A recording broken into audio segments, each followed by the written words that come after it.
the Woods. My name is Justin, and his name is Matthew. Yes, it is.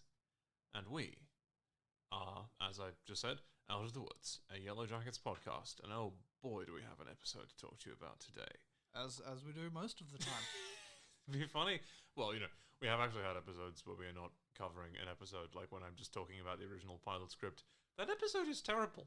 I'm going to be honest with you. Any episode suffers from not having your good self in it, my friend. But that's incredibly touching to hear. But that one was extracurricularly terrible, even more so than you would expect from that.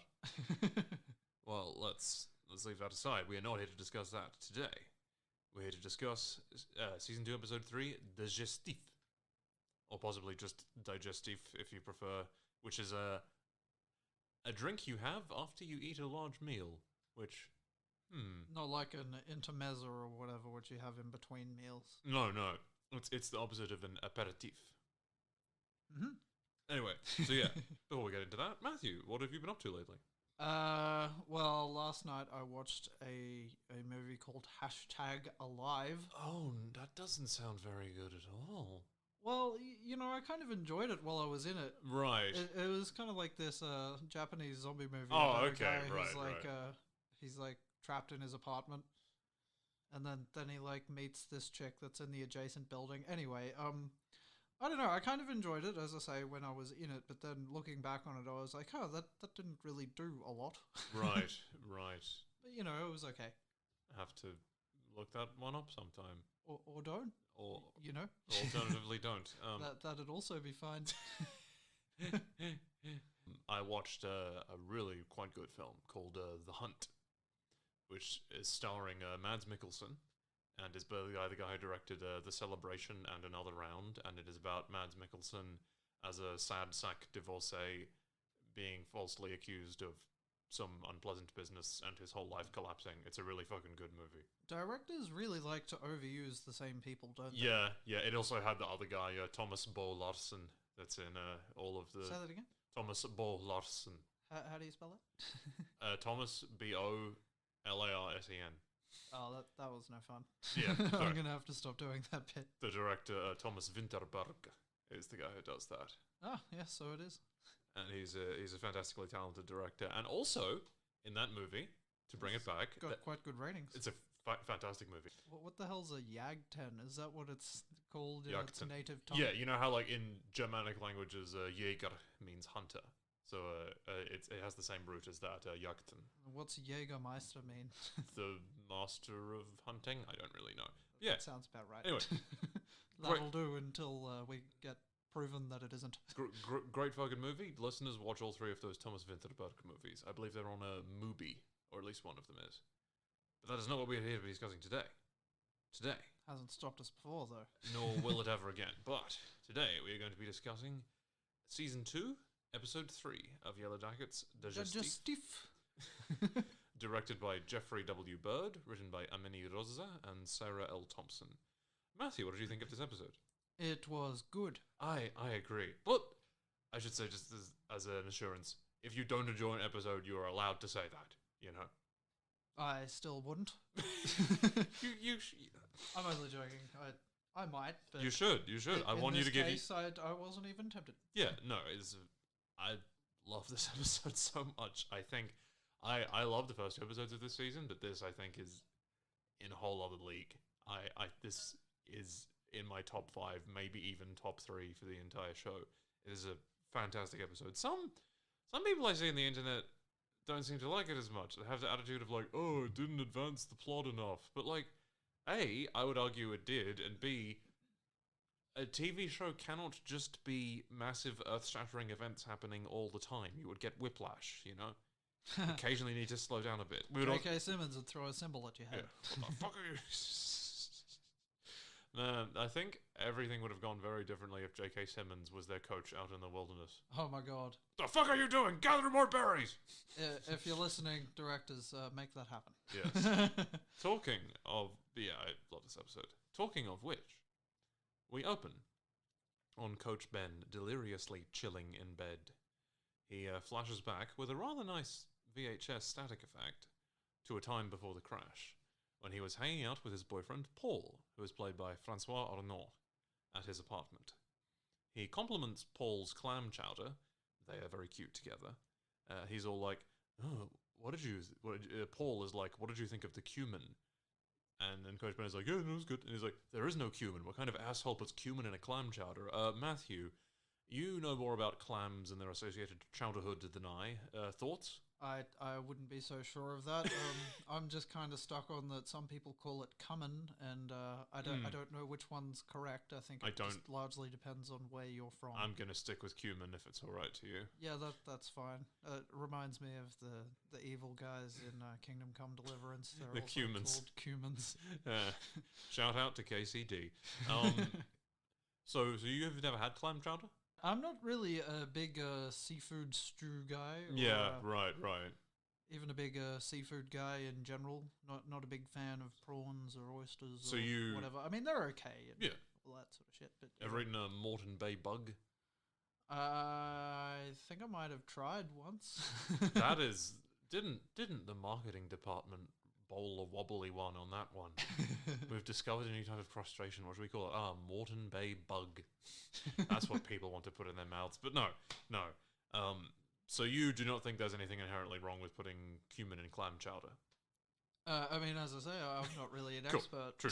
But yeah, I once... Not really a big cumin guy either. As this podcast's biggest fan once made fun of me for doing, I once put nutmeg in noodles. So yeah, but that's probably not even right up there with the top culinary atrocities you may or may not have committed. Indeed. There was a time in my life where I regularly drank spirits mixed with tomato juice. I mean, isn't that just like one of those things? Yes. I mean, I'll think of the thing. I'm sure you will. But yeah. Never mind. I'm basically... Bloody Mary. Bloody Mary, yes. As a person with an unrefined palate who is just sort of happy to eat anything that fits in my mouth, Ben is basically me in this scene. Lol. Ben says that Paul is taking this chowder fest they are about to attend a little too seriously. Paul replies that he knows, and that if he could relax about anything, he would. Yeah, I feel that, bro. Ben says that he knows a few relaxation techniques, and they start making out. It's cute. It's really cute. Matthew, I don't know about you, but this scene extremely gives me the vibe of, we're giving you some backstory on this character so you feel even worse when they die. Yeah, they're counting down to eating him, aren't they? Sad. Back in reality, things are a little less cheery, as they so often are. Nat is sitting out on the deck, staring at Jackie's desiccated corpse with a fairly haunted expression. Ty walks out, sees Jackie's bones, and is like, "What the fuck?" Yeah, she freaks out and asks what happened. Nat tries to stop her from seeing the bones. I like that little moment. I like the dynamic between Ty and Nat. I'm glad they've progressed beyond one of them saying, "Don't you have a bong to hit or a dick to suck," to the other. I hope we see more of them together. Van runs out to comfort Ty. Ty's all like, "Something ate her, something ate Jackie." And Van is like, "Babes, we ate her." Yeah, you, like, literally ate her face. Oh, such a good line. Ty seems to genuinely not remember this. She protests that she wouldn't do that.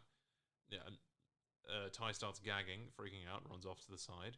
Ty says that she must have been sleepwalking. And Van is like, "But you talked to me. You were looking right at me." A theory. Maybe Ty wasn't actually fuging and she's just in denial. Of that, more later. Ty remains unconvinced. Van then, I mean, you said it, but like, Van says one of the best lines of the season so far. "Ty, you ate her face." Yeah. What is it? I think that the various portions of the human body that you choose to eat probably say something about your personality. Apparently the cheeks are supposed to be a delicacy. Right, so is that what... supposed to be like one of the best cuts of meat on animals. Well, that's the bit that she ate. Is that what you would go for if you were called upon to eat a human body? I haven't really given it a lot of thought. Yeah, that's fair. I feel like most people haven't. I've always thought maybe a flank, like a bit of thigh. That could be nice. Yeah, the thigh's good too. Yeah, Ty freaks out, gags, and screams. We cut to the credits. Fantastic opening scene. Oh, you skipped over my opportunity to say, "My nutrients, they have escaped. Retrieve them at once." Great fucking movie. Did you know that Adult Swim aired that movie in its entirety while it was still in theaters on their channel? But for all but the first 5 minutes, they played it in a tiny, like, 5x5 pixel window in the corner of the screen. That sounds like something Aqua Teen Hunger Force would do. It very much does. Cut 2. The girls shuffling around in the cabin. Mari deadpans, so I guess no one wants breakfast. Very understated reactions, which makes sense given how fucked up everything is. Nat suggests they move Jackie's bones to the plane so she can be buried when the ground thaws. A seemingly fairly catatonic Shauna assents to this plan. Ben comments that if you bury her out there, it'll look like she died with the flight crew. Let's hope the investigation don't find the bone marks. Everybody chewing on them. You mean teeth marks? Yeah. Yes. you don't call it the thing that it is. You know? You didn't skip over the Carl Weathers bit, did you? I did. Well, plenty of time for that, my friend. We'll get to that. We'll get to that. But yeah, I mean, if somebody stabbed me, I wouldn't say, "Oh no, I'm full of body marks." I mean, that'd be funny though. That would be funny. We cut to present Lottie, meditating with some upset lady named Trinity, unfortunately not played by Carrie-Anne Moss. Nat watches this through the window, and then decides to wander about the compound, encountering some creepy cultists as she does so. She then discovers a private cabin with, some antlers mounted on it. How interesting. Lisa is sitting on a nearby bench, stroking a chicken, and says, looking for something? Nat asks what the building is. Lisa replies that it is Charlotte's quarters, and confirms that it is locked. Wonder what she's hiding in there. My first crazy thought is that she was just hiding Harvey in there, and he's just still alive. He's like, let me out! Probably not. Lisa then decapitates said chicken with an axe. Brutal. Nat says that one should never swing an axe that close to one's hand. She could end up hurting herself. Cut to adult Ty drifting off to sleep in a hospital room. She hallucinates Sammy freaking out and a severely injured Simone being like, "Is this what you wanted?" Ty wakes up and asks the nurse how Simone is doing. The nurse replies that she's not out of the woods yet. I'm going to assume that the creators of this show listen to and love our podcast, and that was a reference to it. Going to continue to assume that. The nurse comments on the design that Ty drew on Simone's hand. It is the symbol from the woods. Fuck. Ty clearly doesn't remember doing so, and says that it is for protection. Interesting. Ty hastily smudges the symb and kisses Simone's hand. Sad.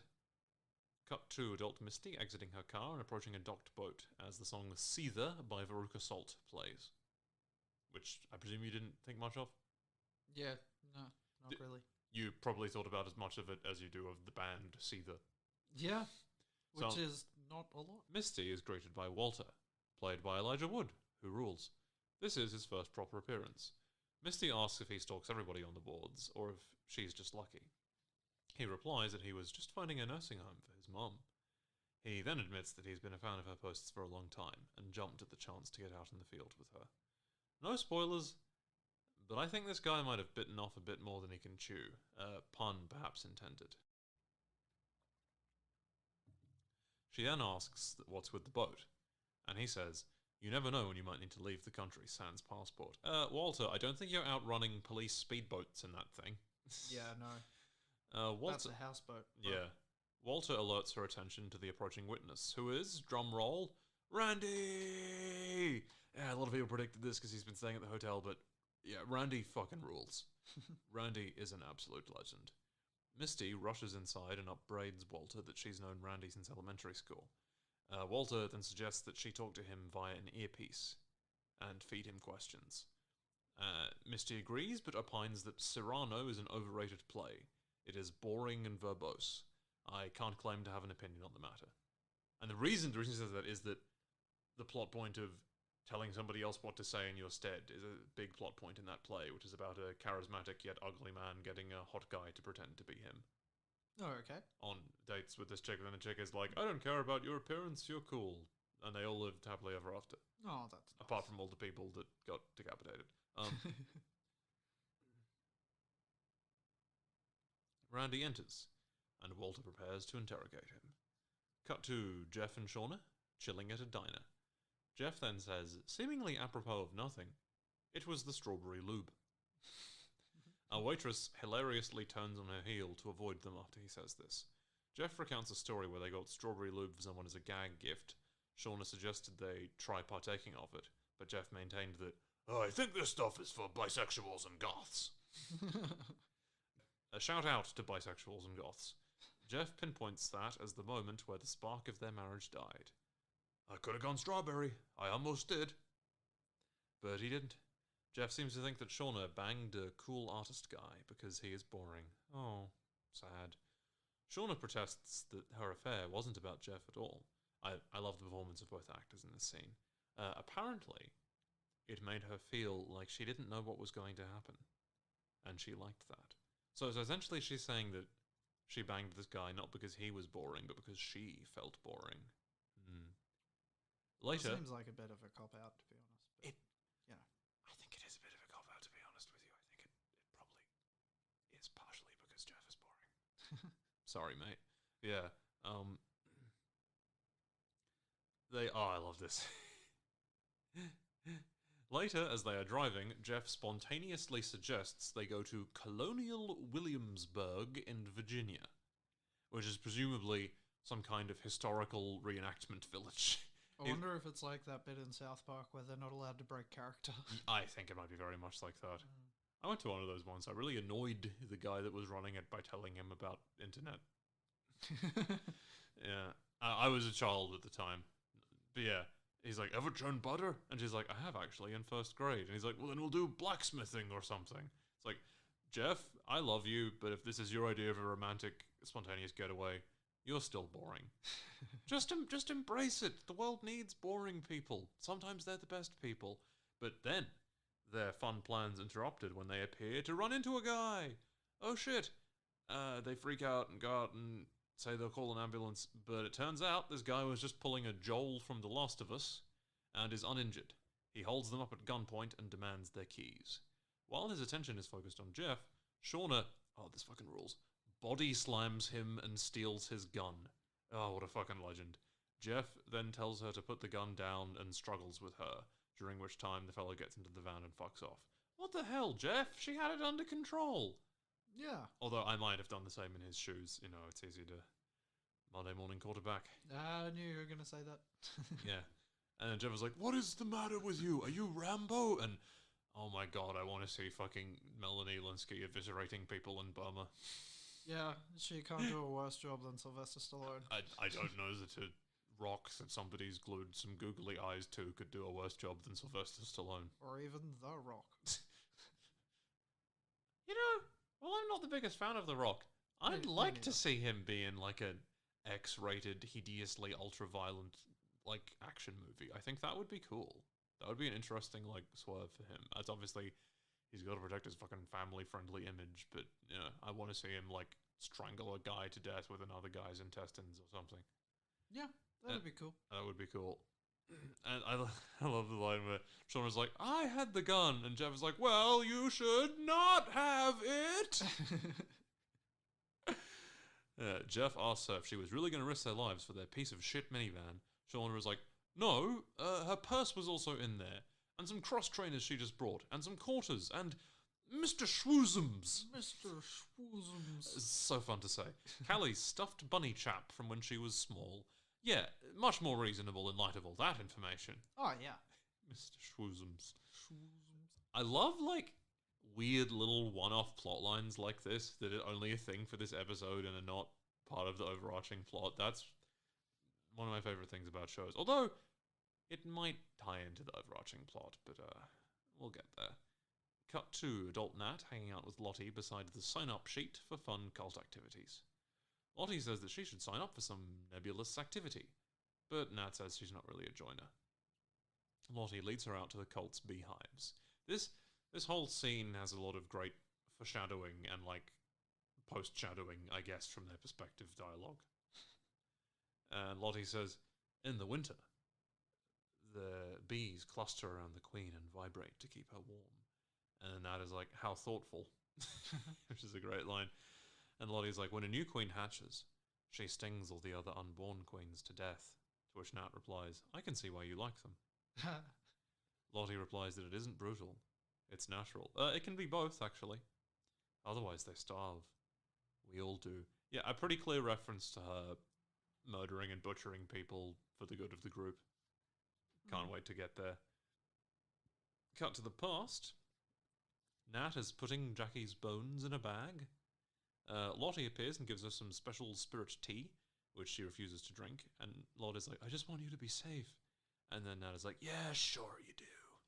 Travis appears and asks her if she wants him to come. She doesn't. As Nat departs, Travis and Lottie look concernedly at each other. Shauna stares longingly out of the window at Jackie's departing bones. Have you seen, I think it's on either the show Scandal or How to Get Away with Murder, of this large African-American fellow saying in a dramatic, thunderous voice, I want my bones! I don't think so. I've never seen the context of that, and I never want to, but it's amazing. That sounds it. Yeah, I'm guessing that is just, well, we'll get to that. Lottie walks inside and tells Shauna that eating Jackie is what she would have wanted. Matthew, do you think so? It's hard to say. I imagine while she was alive, she wouldn't have. I have to say, I think Jackie would be like, no, fuck you. You don't get to eat my... Fuck you. You guys just starve, okay? Yeah. Yeah. But maybe, when Jackie in ghost form can move on a bit more, she can appreciate the necessity of it. But hey, depends on your perspective. Suppose so. So yeah, Shauna seems unconvinced by this. She's like, but I wanted it too. She feels really fucked up and like everything's out of control. And Lottie is like, you can't blame yourself. We all did it together. Shauna says that she is terrified, that she worries that she trails off, but Lottie says that, hey, you're going to be a great mom, and you have all of us to help, and it's going to be a beautiful thing. I don't think so. Hey, not to call my shots, but I don't think that is an accurate statement for what is going to happen in this storyline. Shauna doesn't seem convinced by that argument either. Lottie says they should do something to welcome him. Shauna is like, him? Yeah, Lottie has seemingly just decided that the baby is a male. Amari is like, are we having a baby shower? Misty seems inordinately excited by this, and all the gals start talking with each other. They're thrilled to have something to distract them from their horrific situation. Cut to the present. Walter is interrogating Randy. The scene is so fucking good, dude. The great part about this scene is that the entire time, well, most of the time, Randy thinks he's being interrogated about the blackmail plot. It is a fantastic comedy of errors. He's like, what are you hiding? Perhaps you're covering for a friend. And Randy crumples immediately and is like Jeff? And Walter instead says, Natalie's Catorcho. Did you see her the night she disappeared? Randy seems surprised and relieved that it's actually about Nat. He's like, dude, I don't even remember what socks I put on today. Which, me. And then Walter asks what Natalie was doing. He's like, I don't know. Probably in her room doing drugs. Girls always had issues. Misty takes exception to this and is like, hit him! I love Christina Ricci's delivery of that. Walter excuses himself. They argue for a bit. Oh yeah, he's like, sorry, I have IBS. It was funny. Misty is all like, he once made Joe Fazio eat a frog during recess. Bad cop is the only way to break him. So yeah, Walter gets out and starts pummeling Randy. It's so good. He's like, dude, what the fuck? We cut back to the past. Ty and Aquila are making a changing table thing. Aquila says they should add another piece to the sides because babies love to roll around. Her older sister has a kid who was 4 months when they left. And then Ty is like, I'm sorry you're missing out on him. God, that's so fucking sad. Aquila informs us that her nephew laughs non-stop, like, all the time. Telephone rings and he thinks it's hilarious. Again, also me. And then she's like, guess I'd kind of do anything to see him again. Even though they don't refer to it explicitly, I think the whole subtext of that scene is like, so that's why it's okay for me to eat people. Because I have to see my loved ones again. We have to do what we have to survive. Hashtag stay alive. Quite. I think I'll have to watch that at some point, even though the title doesn't exactly make me think it's going to be great. Yeah, and it's on Netflix, so, you know. Yeah. Yeah. Mari is making a mobile. As in The Dark Knight Rises, Bane says the word mobile in a funny way. So yeah, she's making a mobile with a curious, like, steak motif. Like, there's like a sharpened steak hanging off it. For a second, I thought you meant like a piece of cow or Oh, something. great. Just remind him of how starving everyone is. But no, yeah. Van is like, good thinking, Mar. The baby can dream it's being stabbed to death every night. Which, you know, hanging out with these guys. Yeah. Mari defends it, saying it is abstract. Mari then hears a strange dripping noise that nobody else does. Of that, more later. Misty and Crystal are brainstorming gift ideas. Misty says that at her cousin's baby shower she ate an entire tray of deviled eggs. Wow, she is literally me. And then Crystal is like, too bad they didn't listen to your broth idea. And, okay, here we can make the Carl Weathers reference. She's like, still a bit of meat on that, Jackie. You got yourself a stew going. But yeah, no, they really should have just done that. Like, if you're willing to pick the flesh clean from her bones, you can soak the remaining flesh clean from her bones, you know? Yeah. Like, what? It's a weird place to draw that line. And there's still marrow in there, you know? Just don't let Jackie go to waste over there. Indeed. So yeah, the two of them bond over cannibalism and talk about how they actually kind of enjoyed it. And Crystal is like, this wasn't the first time I've ever eaten a person. Which I became Stewie saying, say what? But Crystal says that she in fact absorbed her identical twin in the womb. And she says, I like to think I'm channeling her when I'm up on stage. Which, I already liked Crystal, but this episode made her start shooting into my, like, absolute highest tier of favorite characters, because that absolutely fucking rules. Misty says that she is in awe of those who can just become someone else, slip into someone else's skin. This gives Crystal a gift idea. Ben hobbles inside and hallucinates Jen, the girl who was being mean to Crystal in episode 1, foaming at the mouth and attacking him. Fuck, it's terrifying. Maya Lowe, who plays Jen, she has a career ahead of her in, like, horror movies or something, because she's terrifying as she lunges at him like some hideous wild beast. Yeah, this is amazing. So, if you're ever looking for something to do later, you know, do that. Yes, exactly. Horror movie directors cast her. Also, I saw an interview with her. She seems really nice. Ben then flashes back to making out with Paul. Paul grabs Ben's keys in an effort to subtly say, move in with me, dickhead. Ben protests that he doesn't want to, as the girls might be able to take states this year. But Paul's like, you always say those girls are vicious little monsters. Which, oh, you had no idea. Yeah. Yeah, and Ben's like, yeah, they are, but that, you know... Shut up. Ben says that moving in with Paul means that everything in his life changes, and that he doesn't get to demand that.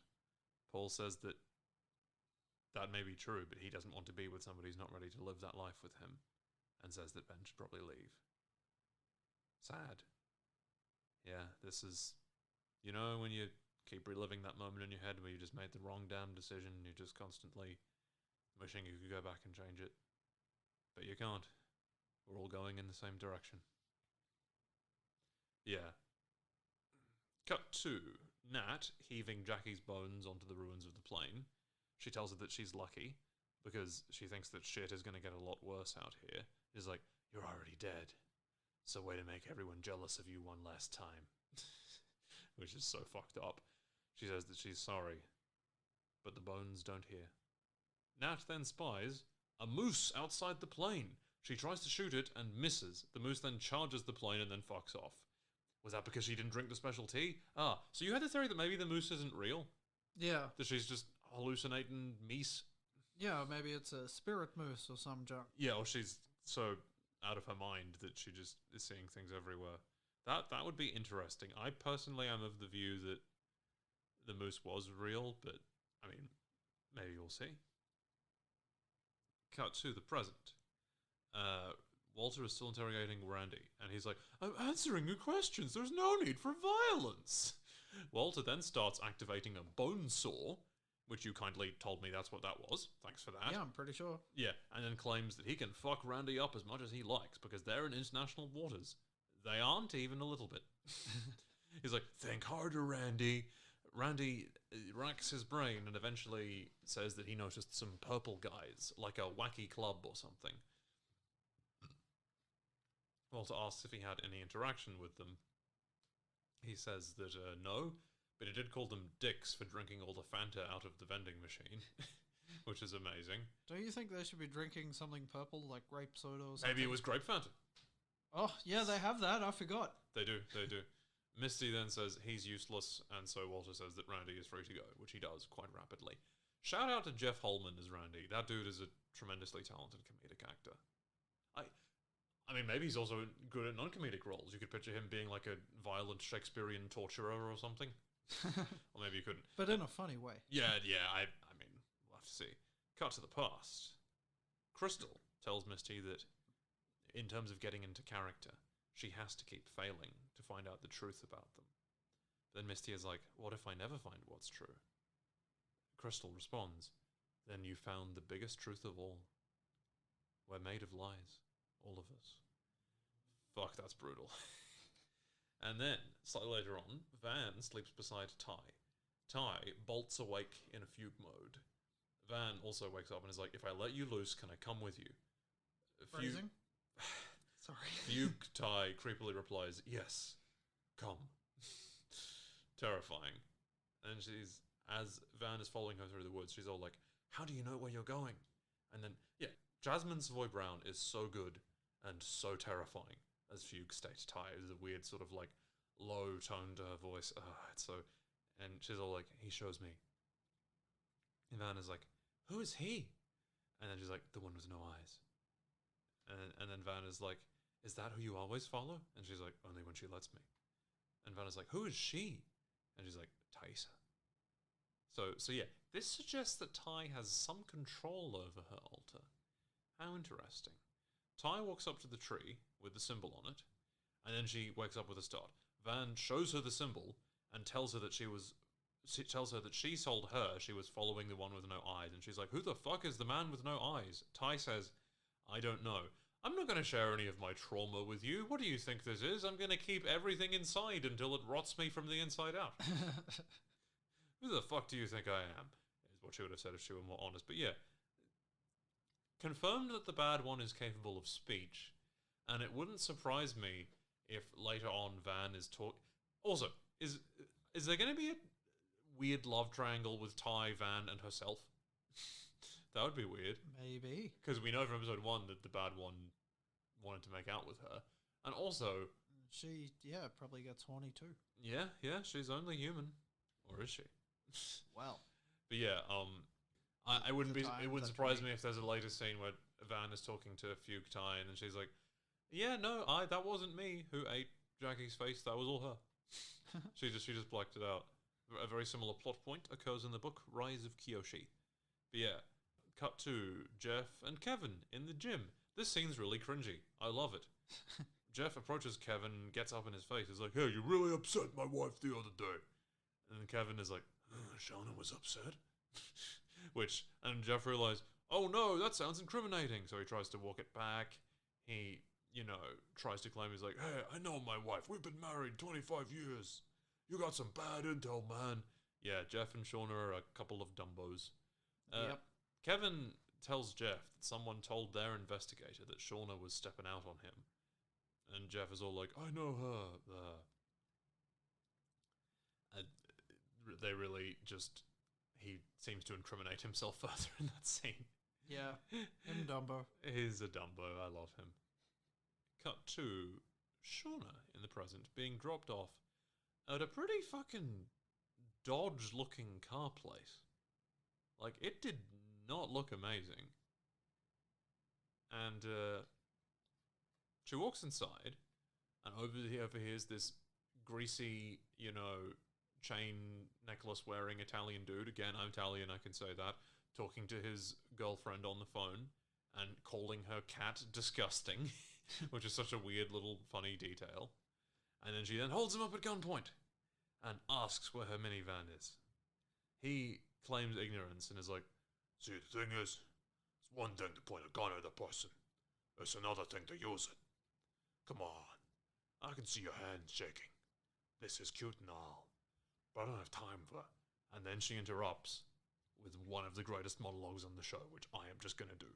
She's I like, had a feeling you yeah. would. "Have you ever peeled the skin off a human corpse? It's not as easy as you might think. It's really a stuck on it skin.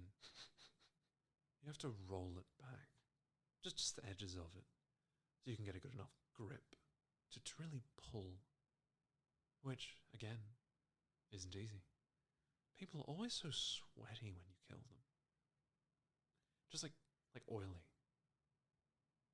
There's a look people get when they realize they're going to die. It's that one. My hand wasn't shaking because I was afraid. It was shaking because of how badly I wanted to do this. And he's freaking out. He's like, "Don't, just take it. It's rusted to shit anyway. It's okay, keys are right here, just take it." And Sean was like, "Thank you." And we both had thought, this scene would be so much fucking funnier if the guy is played by Carl from Aqua Teen Hunger Force. That would be amazing. "Hey, just take your fucking van and go, yeah!" Shauna then gets in her minivan and pants with fear and exhilaration. She is the most herself when she's doing something fucked up, and that fact terrifies her. Cut to the past. Ben is flashing into a fantasy. He's talking to Paul, and he says that he decided not to fly to nationals with the team. And Paul's like, "Well, why?" He's like, Ben says that he realized that if he got on that plane, he was committing to the saddest possible version of himself. He doesn't want to keep ignoring what he wants in order to keep himself safe. Stephen Kruger's fantastic in this scene as a bit in general. He says, "I'm going to live how I want to." Oh, so cute. I'm going to be the person that I know I am. They embrace and hug. It's really beautiful. This is, Ben imagining how much better things would have gone if he'd never gotten on that plane. Yeah, and can you blame him? You extremely cannot. And I think this is going to be like a persistent sort of sub-storyline for the next few episodes of just like him going to his alternate reality when things get too fucked up. Until he like nearly dies of sepsis and gets eaten. Yeah, it's going to be so sad, dude. Cut to Shauna in a rather fetching baby shower crown with feathers on it, being given a changing teepee by Van. Supposedly, this is to catch the urine when he is being changed, if indeed he is a boy. Van saw one once at a party emporium, and Mari's like, "I don't get it." It's like, what's there to get? You put it on the dong. Well, not we, hopefully. Quite. Yeah, I love the subtle thing of like Lottie starts referring to the baby as he. So Van, who believes in Lottie, starts sort of like following her lead. It's a great little moment. This is so fucking good. Okay, just to say at the outset, I'm not going to do this monologue because that would get kind of tedious. But Misty performs a monologue from Steel Magnolias. The monologue is about Sally Field reacting to her daughter's horrific death. It rules. I love this so much because it's Samantha Hunrati as Misty as Sally Field. And she does a slightly lame, half-assed southern accent, but her performance is so layered and so fucking good. It's like Inception, bro. But no, yeah, and all of the other girls are so, like, they start out derisive of it with derisive laughter, but then they get so into it. It's also horrifically inappropriate, as, you know, Ty points out. Did she really have to choose one about a dead daughter? Absolutely not. I know, it's maybe the most inappropriate choice of monologue you could give other than the one from Trainspotting about the dead baby. But, you know, that's just Misty for you. Yeah, she's amazing. She's so fucking good at it. Everybody applauds her. This is straight up one of the best scenes in the show. I love where she goes, "I want to hit something. I want to hit someone. I want to hit him hard. I want to hit him hard." Yeah, everybody applauds and appreciates it, except for Shauna, who is seemingly the only one who realizes how fucked up it is. Yeah. So good. Cut 2. Modern Ty in front of the mirror, as her terrifying reflection stares back at her. And it seems uncoupled from her. She's facing into her dark entity. Oh, it's so good. It mouths a phrase at her. She can't hear it, but I'm pretty sure it's go to her. Yeah, I reckon that's what it is too. And she covers part of her face with her hand, with the eye exposed. What an interesting thing for her to do. Yes. And I think we might find out a little more about this next episode. But yeah, Ty's assistant Bethany appears and talks about downplaying the scandal of the car accident and her having amphetamines in her system. Ty doesn't really give a shit. She commandeers her assistant's car and walks away, calling Jessica Roberts. I'm afraid Jessica can't come to the phone right now. Why? Because she's dead! Or maybe she isn't. Maybe they're going to pull a weird twist. Yeah, wouldn't put it past them. But no, I think she's dead. Cut to Misty and Walter charismating. Crime-anthosums. Cut to Misty and Walter commiserating. Sorry.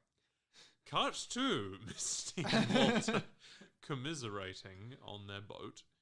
And Misty says all they have is a purple people lead, which I love. It's like that Lemmy Show bit about Scots not being able to say purple burglar alarm. They dither about before Walter realizes that they can just trace the Fanta purchases at that vending machine. He says that he can hack into it. And they're really excited to be going on a road trip. Before they do, though, Walter asks Misty why she keeps downvoting his Adam Martin posts. She spins a fabulous but completely convincing lie about her knowing Adam's mum and wanting to keep the fact that he was a suicidal drug addict from her. Yeah, such a fucked and sociopathic thing to do. Cool, though.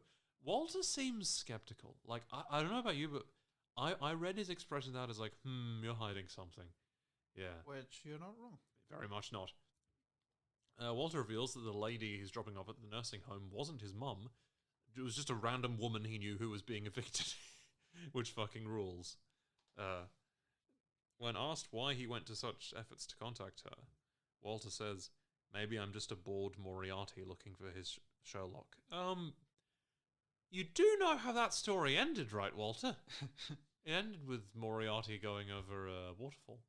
And originally Sherlock Holmes doing so as well, but then, because Arthur Conan Doyle wanted to just retire to be a goalkeeper, which is very on brand, but then people kept badgering him to bring Sherlock Holmes back, so he brought him back. As you do. Yeah, it was the cash cow ain't quite cashed yet. It was the retake Mass Effect movement of the 1800s. Cut 2. Shauna depositing Mr. Schwoozums beside a sleeping Callie, who snugs up to him. Cute. Yeah, Shauna be like, I don't even like my daughter. Also, Shauna literally risks death and murder and holds a guy at gunpoint while she's under a police investigation to give her daughter back her Mr. Schwoozums. As you do. And that's the Sadeki family all over. Jeff asks, how the heck did the van get back? Dumb joke. Funny joke if like the character of the van was just there in their house and she's like, hey guys! I am Ven with Ven. But no, Shauna seems to indicate that it is better that he doesn't know, which it is. Cut to adult Misty getting a text from Walter, telling her that the charge was traced to the made-up sounding location of Cherry Falls, New York, and that they're going on a road trip. Misty seems unsure, but intrigued. And then this really aggravated me because I hate snapping fingers. We cut to a group sharing session at Lottie's compound where somebody just finished sharing and they get a lot of applause and also some snapping fingers. It just, Does it annoy you because you can't do it? Wow, okay, just out me in front of the audience as somebody without the ability to finger snap. But no, I've never been able to do that. I think my fingers are shaped weirdly. And it happened in the show Made with, Margaret Qualley, which is a good show. It's a good show, but where she's at the group with the other mothers, and they all share their stories, and they all finger snap the people after they do so. It precisely the thing that I hate. Thank you for illustrating it. You're welcome. It aggravated me so much. I think that might have caused that show to that alone caused that show to drop a full half-star rating for me. Anyway, after this is over, Lottie asks Nat to volunteer. She doesn't. Lottie claims that this is a judgment-free zone, and asks if there is anything in there that you would like to share with the group, to which Nat responds, "Fuck no." Lisa, the fork-stabbing victim lady, has no such hesitations, and says that Natalie hurting her made her feel fear. And hurt, obviously. Well, yeah, I guess what I'm saying. And disappointment. I thought she knew we were trying to help her. And then Nat is like, I don't need anyone's help, which is just her all over. And Lisa is all like, we saved your life. The actress who plays Lisa is really good. Lottie invites Lisa to explore her anger. And hands her the fucking fork from before? What the? And it's like, if you feel the need to hurt Natalie back, I want you to do it. Like, what the fuck? That's fucked, bro. That's not a thing in therapy. This is like, okay, come with me on this. Do you remember the bit in Dragon Age Inquisition where Solus and Varric are with Cole and they find the Templar that killed the real Cole that Spirit Cole based himself off of? Spoiler alert for a game that came out 8 years ago. 9 years ago now, Jesus Christ. And Varric just gives Cole his crossbow and is like, you can kill him if you want. He's like, but I knew he wasn't going to do it. He's like, how the... In both cases, I'm like, how the fuck did you know they weren't? You know, you're staking a lot on your fucking knowledge of people. But I guess Lottie... To answer your question, yeah, I do vaguely remember. Thank you. Yeah, I think Lottie likes to dance close to the fire. But Lisa decides not to do so. She, in fact, hugs Nat and cries and says that she understands. A bizarre yet heartwarming scene. And one that shows that Lottie employs some thoroughly unconventional therapy practices. I mean, she is a weird cult leader out in the middle of the wilderness. Indeed, and I think things are only going to get weirder. I think a lot of the people in that cult are going to end up dying horrifically. Yay! Lottie gives Shauna... cut to the past, where Lottie gives Shauna a baby blanket, which she's appreciative for until she sees that it has the symbol on it. This causes an argument, where Nat points out that those symbols were carved in the floor around, quote-unquote, a dead guy's fucking corpse, which I love. It's so redundant, but, like, people say dumb shit like that in real life. It's a good little detail. Yeah, like ATM machine. Yeah. Espresso. Lottie says that she thinks that he was using it as protection, to which she responds, he died, Lottie! An argument happens. Ty is like, she's not God, you guys. There's a big hullabaloo until Shauna starts bleeding from her nose, and the blood falls on the blanket, which I think could be important later. A thudding on the roof alerts everybody to some dead birds that just fell from the sky, to which Mari responds, did these guys just suicide on our roof? Yeah, do you think they were dead, like, before they hit the house, or do you think they died hitting the house? I think they just dropped dead in midair. That, yeah, is a bit bizarre. It is a bit. Shauna drops the blanket. She seems to not be a fan of Lottie's whole deal. Nat tells everyone not to touch them because they might be diseased, which is probably good advice. But Lottie says, we should gather its blessing. Yeah, some folk do so, like Misty and Van and Crystal. There's a great shot of Ty and Van looking tensely at each other. Yeah, it really emphasizes the divide in the group, and it really emphasizes Shauna turning against Lottie. She seems really grossed out by this and chooses to walk inside. A very important episode for Shauna in the past. We cut to the present, where adult Lottie is hallucinating that the beehives are covered in blood. Which... I don't think that can happen. Yeah, no, they're cold-blooded. Blood would not be red. If we have any beekeepers listening to us, shout out. Please do let us know if that's a thing. If only I could ask a contra from my work, which I probably could. I should do that. You should send her a message. But I don't think that's how that works. No, I don't think bees bleed red blood. I don't think they bleed it in that amount. Well, I mean, obviously, spoiler alert, it's a hallucination. But yeah, Simone Kessel is amazing. She reacts with such fear and dismay and confusion at this. A cultist comes up to her and she hallucinates her saying, "Il veut du sang," which means, "It wants blood." She returns to reality and sees that everything is normal. It wants blood, and it shall have it.